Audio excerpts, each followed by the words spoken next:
Our secret taste recipe is to cook with lemon care. Kutti's Healthy Samayal.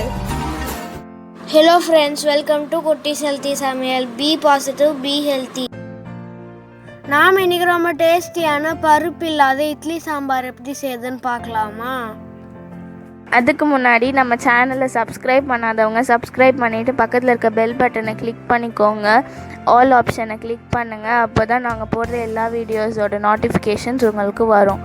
இது வரைக்கும் subscribe பண்ண எல்லாருக்கும் thank you so much. நாம் இன்றைக்கி ரொம்பவும் டேஸ்டியான இட்லி சாம்பார் ரெசிபி தான் பார்க்க போகிறோம்.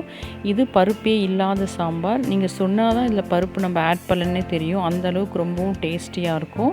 அதே சமயம் இட்லி தோசைக்கெலாம் ரொம்பவும் சூப்பரான காம்பினேஷன் இது. ஒயிட் ரைஸ்க்கும் நாம் இதை சாப்பிட்லாம், ரொம்ப நல்லாயிருக்கும். ஒரே ஒரு உருளைக்கிழங்கு இருந்த போதும் நம்ம ஃபேமிலியே இதை சாப்பிட்டுக்கலாம். அந்த அளவுக்கு சூப்பரான குழம்பு இது.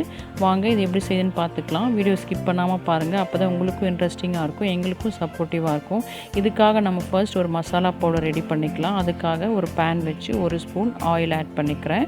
அதோடு நான் ஒரே ஒரு பீஸ் ஆஃப் தேங்காய், இதை நான் குட்டி குட்டியாக சாப் பண்ணி வச்சுருக்கேன். அதோட 3 சின்ன வெங்காயம் இது மட்டும் நான் எடுத்துக்கிறேன். இது ஒரு உருளைக்கிழங்கான அளவு தான். இதோட 6 வரமிளகாய் ஆட் பண்ணிக்கிறேன். இதை நம்ம அந்த எண்ணெயில் கொஞ்சமாக வதக்கி விட்டுக்கலாம். தேங்காய் துருவல் இருந்தால் 1 ஸ்பூன் ஆட் பண்ணிக்கோங்க, கரெக்டாக இருக்கும். இப்போ நம்ம இதோடவே 1 டேபிள் ஸ்பூன் அளவு பொட்டுக்கடலை ஆட் பண்ண போகிறோம். அதாவது 1 டேபிள் ஸ்பூன்னா 1.5 ஸ்பூன் அளவு இருக்கும்.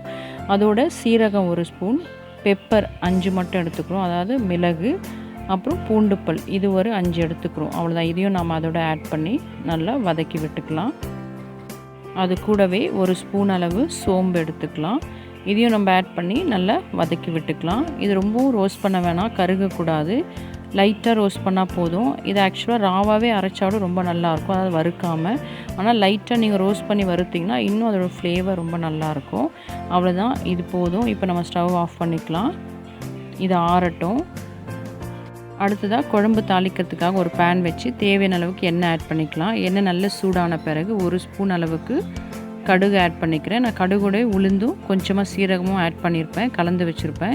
அப்படி இல்லைன்னா நீங்கள் 1/2 ஸ்பூன் அளவுக்கு உளுந்து ஆட் பண்ணிக்கோங்க தாளிக்கிறதுக்காக. கடுகு பொரிஞ்ச உடனே அதில் 2 கிராம்பும் கொஞ்சம் கருவேப்பிலை அதையும் ஆட் பண்ணி தாளிச்சிக்கலாம். இது நல்லா கொஞ்சம் சூடான பிறகு அதோட 2 மீடியம் சைஸ் வெங்காயம் நீளமாக கட் பண்ணி எடுத்து வச்சுருக்கேன், அதையும் நம்ம ஆட் பண்ணி நல்லா தாளித்து விட்டுக்கலாம்.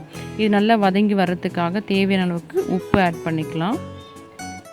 வெங்காயம் நமக்கு நல்லா வதங்கி வந்த பிறகு அதோடு நான் 2 மீடியம் சைஸ் தக்காளி கட் பண்ணி எடுத்து வச்சுருக்கேன், அதையும் நம்ம ஆட் பண்ணி நல்லா வதக்கி விட்டுக்கலாம். வெங்காயமும் தக்காளியும் நமக்கு நல்லா மேஷ் ஆகி வதங்கி வரணும். இப்போ நமக்கு நல்லா வதங்கி வந்துடுச்சு. இந்த ஸ்டேஜில் ஒரு உருளைக்கிழங்கு நான் தோல் சீவி நல்லா கட் பண்ணி எடுத்து வச்சுருக்கேன். இதை நம்ம இதோட ஆட் பண்ணி ஒரு 5 மினிட்ஸ் மட்டும் அதோட வதக்கி விட்டுக்கலாம். இது வதங்கட்டும். அதுக்குள்ளே நம்ம ஆற வச்சுருக்க மசாலாவை அரைச்சி எடுத்துக்கலாம்.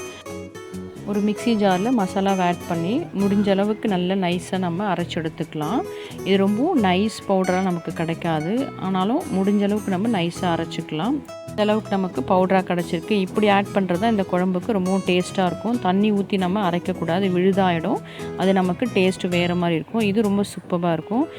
அவ்வளோதான். நம்ம இப்போதைக்கு உருளைக்கிழங்கு நல்லா வதங்கிடுச்சு. இதோட நம்ம அரைச்சி எடுத்து அந்த மசாலா பவுடரை ஆட் பண்ணி கொஞ்சமாக அதோட ஒரு 5 மினிட்ஸ் வதக்கி விட்டுக்கலாம். நல்லா வதங்கின பிறகு இப்போ நாம் தேவையான அளவுக்கு தண்ணி அதோடு ஆட் பண்ணிக்கலாம். மிக்ஸி ஜார் அலசி அந்த தண்ணியும் நான் இதோட ஆட் பண்ணிக்கிறேன். டோட்டலாக நான் இதில் 3 கப் தண்ணி ஆட் பண்ணுறேன். இப்போ நாம் இதோடவே 1/2 ஸ்பூன் மஞ்சள் ஆட் பண்ணிக்கலாம். மஞ்சள் ஆட் பண்ண உடனே கூடவே 1/4 ஸ்பூன் பெருங்காயத்தூள் ஆட் பண்ணிக்கலாம். ஆட் பண்ணி நல்லா மிக்ஸ் பண்ணி விட்டு தேவையான அளவுக்கு தண்ணி ஆட் பண்ணிக்கோங்க. நான் இன்றைக்கி 3 கப் தண்ணி வச்சுருக்கேன். இந்த குழம்பு வந்து நீங்கள் தண்ணியாக சாப்பிடும்போது அந்த டேஸ்ட் இருக்கும். இது நீங்கள் ஒயிட் ரைஸ் கூட யூஸ் பண்ணால் ரொம்ப நல்லாயிருக்கும். முக்கியமாக இட்லி தோசைக்கு ரொம்ப சூப்பரான சாம்பார் இது. ஸோ இப்போ நாம் எல்லாம் கலந்தாச்சு. இப்போ இதை மூடி வச்சு ஒரு 10 நிமிஷம் வேக வச்சா போதும். நமக்கு அந்த உருளைக்கிழங்கு வெந்து வரணும், மசாலா பச்சை வாசனை போகணும், அவ்வளோதான். இப்போ பாருங்கள் நல்லா கொதித்து வருது. இந்த ஸ்டேஜில் நீங்கள் உப்பு காரம் எல்லாமே செக் பண்ணிக்கோங்க. காரம் உப்பு இந்த குழம்போட திக்னஸ் எல்லாமே உங்கள் டேஸ்ட்டை பொறுத்து தான். இந்த ஸ்டேஜில் தான் எனக்கு கரெக்டாக இருந்தது, அதனால் நான் குழம்பு ஆஃப் பண்ணிக்கிறேன். அவ்வளோதான். நாம் இப்போ இதை சர்வ் பண்ணிக்கலாம். நம்மளோட இட்லி சாம்பார், பருப்பே இல்லாத இட்லி சாம்பார் சூப்பராக நமக்கு ரெடி ஆகிடுச்சு.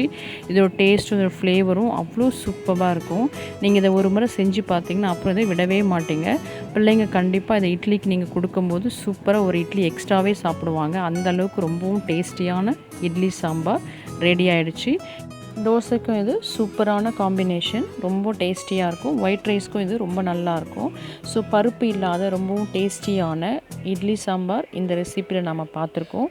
இதை நீங்களும் ட்ரை பண்ணிவிட்டு உங்கள் டேஸ்ட்டை, உங்கள் எக்ஸ்பீரியன்ஸை எங்களுக்கு கமெண்ட் பண்ணுங்கள் அண்ட் லைக் பண்ணுங்கள். தேங்க்யூ. அம்மி டேஸ்டி, நீங்களும் ட்ரை பண்ணுங்கள், என்ஜாய் பண்ணுங்கள், ஹெல்த்தியாக இருங்க. தேங்க்யூ. மற்ற ரெசிபீஸோட லிங்க்ஸ் எல்லாம் டிஸ்கிரிப்ஷன் பாக்ஸில் இருக்குது.